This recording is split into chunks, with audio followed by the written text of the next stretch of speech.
Lei Complementar número 105, de 10 de janeiro de 2001. Dispõe sobre o sigilo das operações de instituições financeiras e dá outras providências.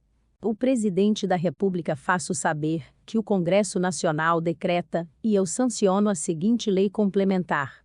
Parte 1º, as instituições financeiras conservarão sigilo em suas operações ativas e passivas e serviços prestados. Primeiro, são consideradas instituições financeiras, para os efeitos desta lei complementar, e os bancos de qualquer espécie. Segundo, distribuidoras de valores mobiliários. Terceiro, corretoras de câmbio e de valores mobiliários. Quarto, sociedades de crédito, financiamento e investimentos. V. Sociedades de crédito imobiliário. Vi. Administradoras de cartões de crédito. Sétimo, sociedades de arrendamento mercantil. Oitavo, administradoras de mercado de balcão organizado. Nono, cooperativas de crédito. X. Associações de poupança e empréstimo. 11. Bolsas de valores e de mercadorias e futuros. 12. Entidades de liquidação e compensação. 13. Outras sociedades que, em razão da natureza de suas operações, assim venham a ser consideradas pelo Conselho Monetário Nacional. Segundo, as empresas de fomento comercial, ou factoring, para os efeitos desta lei complementar, obedecerão às normas aplicáveis às instituições financeiras previstas no primeiro. Terceiro, não constitui violação do dever de sigilo. E a troca de informações entre instituições financeiras, para fins cadastrais, inclusive por intermédio de centrais de risco, observadas as normas baixadas pelo Conselho Monetário Nacional e pelo Banco Central do Brasil. Segundo, o fornecimento de informações constantes de cadastro de emitentes de cheques sem provisão de fundos e de devedores inadimplentes a entidades de proteção ao crédito, observadas as normas baixadas pelo Conselho Monetário Nacional e pelo Banco Central do Brasil. Terceiro, o fornecimento das informações de que trata o Quarto, a comunicação, às autoridades competentes, da prática de ilícitos penais ou administrativos, abrangendo o fornecimento de informações sobre operações que envolvam recursos provenientes de qualquer prática criminosa. V. A revelação de informações sigilosas com o consentimento expresso dos interessados. Vi. A prestação de informações nos termos e condições estabelecidos nos artigos 2º, 3º, 4º, 5º, 6º, 7º e 9 desta lei complementar. Sétimo, o fornecimento de dados financeiros e de pagamentos relativos a operações de crédito e obrigações de pagamento adimplidas ou em andamento de pessoas naturais ou jurídicas, a gestores de bancos de dados, para a formação de histórico de crédito, nos termos de lei específica. Quarto, a quebra de sigilo poderá ser decretada, quando necessária para apuração de ocorrência de qualquer ilícito, em qualquer fase do inquérito ou do processo judicial, e especialmente nos seguintes crimes: I. De terrorismo. Segundo, de tráfico ilícito de substâncias entorpecentes ou drogas afins. Terceiro, de contrabando ou tráfico de armas, munições ou material destinado à sua produção. Quarto, de extorsão mediante sequestro. V. Contra o sistema financeiro nacional. Vi. Contra a administração pública. Sétimo, contra a ordem tributária e a previdência social. Oitavo, lavagem de dinheiro ou ocultação de bens, direitos e valores. Nono, praticado por organização criminosa. Parte 2º, o dever de sigilo é extensivo ao Banco Central do Brasil, em relação às operações que realizar e às informações que obtiver no exercício de suas atribuições. Primeiro, sigilo, inclusive quanto a contas de depósitos, aplicações e investimentos mantidos em instituições financeiras, não pode ser oposto ao Banco Central do Brasil. E, no desempenho de suas funções de fiscalização, compreendendo a apuração, a qualquer tempo, de ilícitos praticados por controladores, administradores, membros de conselhos estatutários, gerentes, mandatários e prepostos de instituições financeiras. Segundo, ao proceder a inquérito em instituição financeira submetida a regime especial. Segundo as comissões encarregadas dos inquéritos, a que se refere o inciso 2º do primeiro, poderão examinar quaisquer documentos relativos a bens, direitos e obrigações das instituições financeiras, de seus controladores, administradores, membros de conselhos estatutários, gerentes, mandatários e prepostos, inclusive contas correntes e operações com outras instituições financeiras. Terceiro disposto neste artigo, aplica-se à Comissão de Valores Mobiliários, quando se tratar de fiscalização de operações e serviços no mercado de valores mobiliários, inclusive nas instituições financeiras que sejam companhias abertas. Quarto, o Banco Central do Brasil e a Comissão de Valores Mobiliários, em suas áreas de competência, poderão firmar convênios e, com outros órgãos públicos fiscalizadores de instituições financeiras, objetivando a realização de fiscalizações conjuntas, observadas as respectivas competências. Segundo, com bancos centrais ou entidades fiscalizadoras de outros países, objetivando a fiscalização de filiais e subsidiárias de instituições financeiras estrangeiras, em funcionamento no Brasil, e de filiais e subsidiárias, no exterior, de instituições financeiras brasileiras. B. A cooperação mútua e o intercâmbio de informações para a investigação de atividades ou operações que impliquem aplicação, negociação, ocultação ou transferência de ativos financeiros e de valores mobiliários relacionados com a prática de condutas ilícitas. Quinto, dever de sigilo, de que trata esta lei complementar, estende-se aos órgãos fiscalizadores mencionados no quarto e a seus agentes. Sexto, Banco Central do Brasil, a Comissão de Valores Mobiliários e os demais órgãos de fiscalização, nas áreas de suas atribuições, fornecerão ao Conselho de Controle de Atividades Financeiras, COAF, de que tratam as informações cadastrais e de movimento de valores relativos às operações previstas no inciso I do artigo 11 da referida lei. Parte.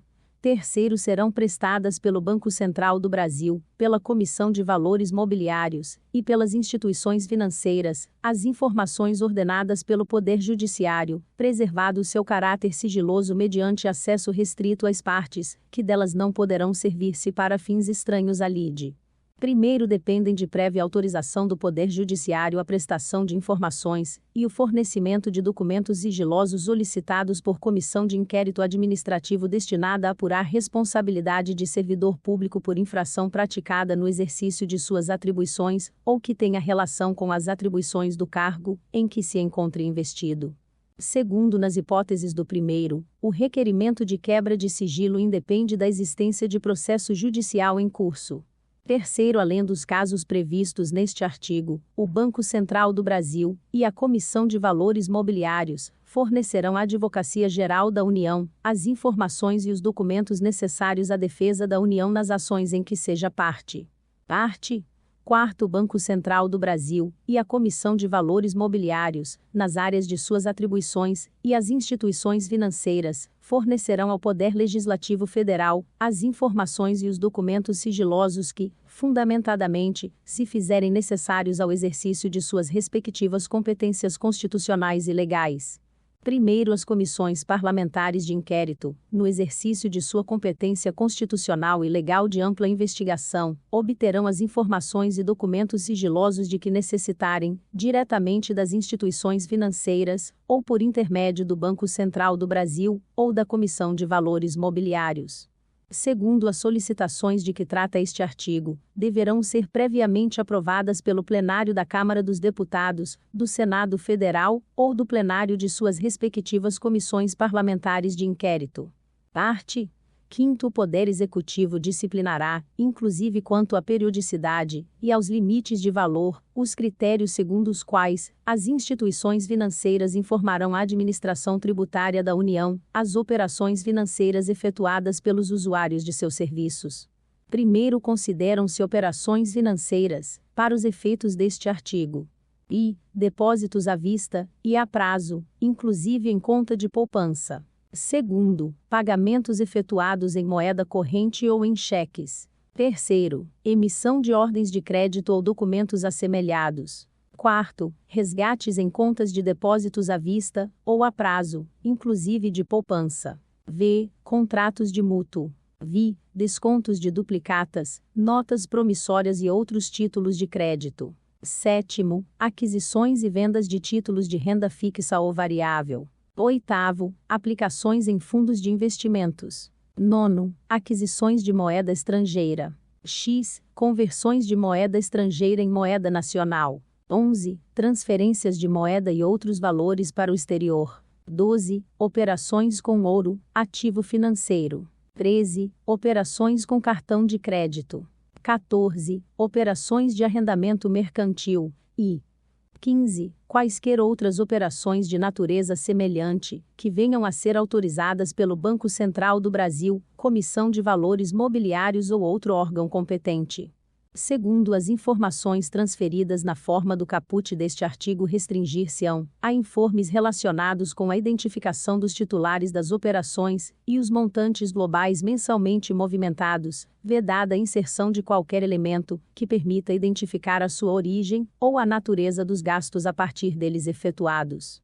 Terceiro, não se incluem entre as informações de que trata este artigo as operações financeiras efetuadas pelas administrações direta e indireta da União, dos Estados, do Distrito Federal e dos municípios.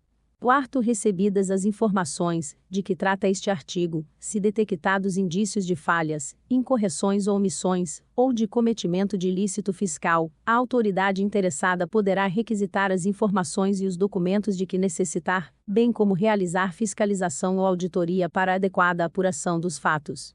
Quinto, as informações a que refere este artigo serão conservadas sob sigilo fiscal, na forma da legislação em vigor. Parte. Sexto, as autoridades e os agentes fiscais tributários da União, dos Estados, do Distrito Federal e dos municípios somente poderão examinar documentos, livros e registros de instituições financeiras, inclusive os referentes a contas de depósitos e aplicações financeiras, quando houver processo administrativo instaurado ou procedimento fiscal em curso, e tais exames sejam considerados indispensáveis pela autoridade administrativa competente. Parágrafo único.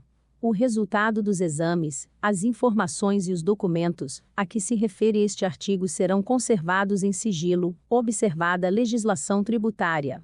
Parte. Sétimo, sem prejuízo do disposto no terceiro do artigo 2º, a Comissão de Valores Mobiliários, instaurado inquérito administrativo, poderá solicitar à autoridade judiciária competente o levantamento do sigilo junto às instituições financeiras de informações e documentos relativos a bens, direitos e obrigações de pessoa física ou jurídica submetida ao seu poder disciplinar. Parágrafo único. O Banco Central do Brasil e a Comissão de Valores Mobiliários manterão permanente intercâmbio de informações acerca dos resultados das inspeções que realizarem, dos inquéritos que instaurarem e das penalidades que aplicarem, sempre que as informações forem necessárias ao desempenho de suas atividades. Parte. Oitavo, cumprimento das exigências e formalidades previstas nos artigos 4º, 6º e 7º, será expressamente declarado pelas autoridades competentes nas solicitações dirigidas ao Banco Central do Brasil, à Comissão de Valores Mobiliários, ou às instituições financeiras. Parte. Nono, quando, no exercício de suas atribuições, o Banco Central do Brasil e a Comissão de Valores Mobiliários verificarem a ocorrência de crime definido em lei como de ação pública, ou indícios da prática de tais crimes, informarão ao Ministério Público, juntando à comunicação os documentos necessários à apuração ou comprovação dos fatos. Primeiro, a comunicação de que trata este artigo será efetuada pelos presidentes do Banco Central do Brasil e da Comissão de Valores Mobiliários, admitida delegação de competência, no prazo máximo de 15 dias, a contar do recebimento do processo, com manifestação dos respectivos serviços jurídicos. Segundo, independentemente do disposto no caput deste artigo, o Banco Central do Brasil e a Comissão de Valores Mobiliários comunicarão aos órgãos públicos competentes as irregularidades e os ilícitos administrativos de que tenham conhecimento ou indícios de sua prática, anexando os documentos pertinentes. Parte 10. A quebra de sigilo, fora das hipóteses autorizadas nesta lei complementar, constitui crime e sujeita os responsáveis à pena de reclusão, de 1 a 4 anos, e multa, aplicando-se, no que couber, o Código Penal, sem prejuízo de outras sanções cabíveis. Parágrafo único. Incorre nas mesmas penas quem omitir, retardar injustificadamente ou prestar falsamente as informações requeridas nos termos desta lei complementar. Parte. 11.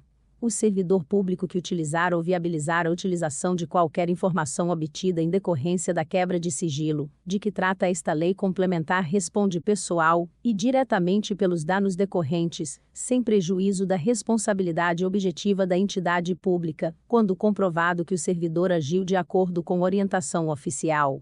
Parte 12. Esta lei complementar entra em vigor na data de sua publicação. Parte 13. Revoga-se o Brasília, 10 de janeiro de 2001, 180º da Independência e 113º da República. Asterisco.